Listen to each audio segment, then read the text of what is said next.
As far as the approach of Christians to social injustice, on the one hand, of course, a very prominent feature of Christian life from the very beginnings in the days of the Roman Empire was Christians' charity and outreach towards the oppressed and the downtrodden and the forgotten and marginalized by society. And I certainly don't want to downplay the importance of that, but I think the main thing we need to keep in mind is that none of that was directed simply towards making this world a better place. It was always directed towards showing to one another the love of Christ. Being willing to give up all of our wealth and resources and time and effort and energy for the sake of showing love to another human being, to helping them to come to know the love of God and to bring them ultimately into the kingdom of heaven.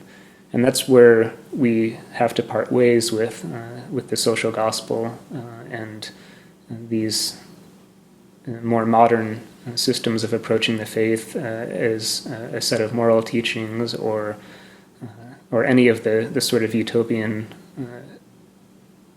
myths that underlie the modern age.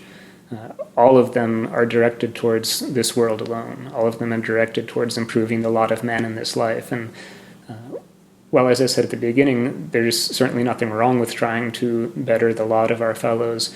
If we do it in such a way that leads them to the idea that that's the only thing that matters, we've done them a greater disservice than we have a benefit through our efforts. If we give people the idea that it really is this life that is important and worth working towards improving, we're doing immeasurable harm to their souls because it all ends in death.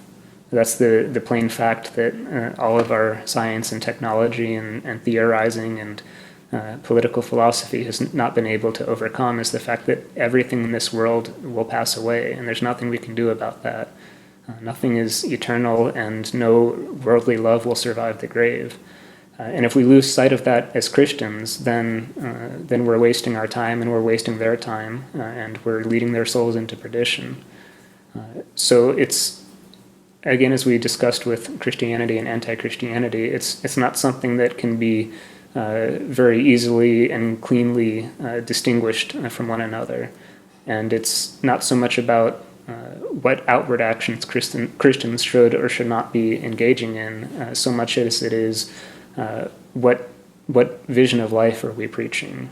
What does the witness of our lives say about what is meaningful and important in this world? You know, if someone looked at the early Christians in the Roman Empire, they would see something that made no sense to them, which is a bunch of people who had wealth and homes and lands, giving them away for no good reason. It was very perplexing, and people could only think, well, what is it about these people that makes them want to do that? You know, what are they valuing if they don't value the good things of this life? And somehow that's come to be exactly inverted in the modern age. We're doing the same things as the early Christians did, trying to feed the hungry and clothe the naked and all these things that Christ commanded us to do, but we do it in such a way that makes people think those are the only things that are important. These material things are the only things that are meaningful. So the same action has come to be totally reversed in a way that I think is clearly demonic, that is a mockery of what real Christian charity is. So I think that's what's important for us to keep in mind and to understand as Christians. And we certainly don't want to be callous towards the suffering of those around us, and we don't want to, as we were warned against in the scriptures, to not give aid to those who need it, to not respond with love to these men and women, the image of Christ around us. But we always have to keep in mind that it's eternity that's significant, and it's ultimately of no benefit to these people if they gain the whole world and lose their souls.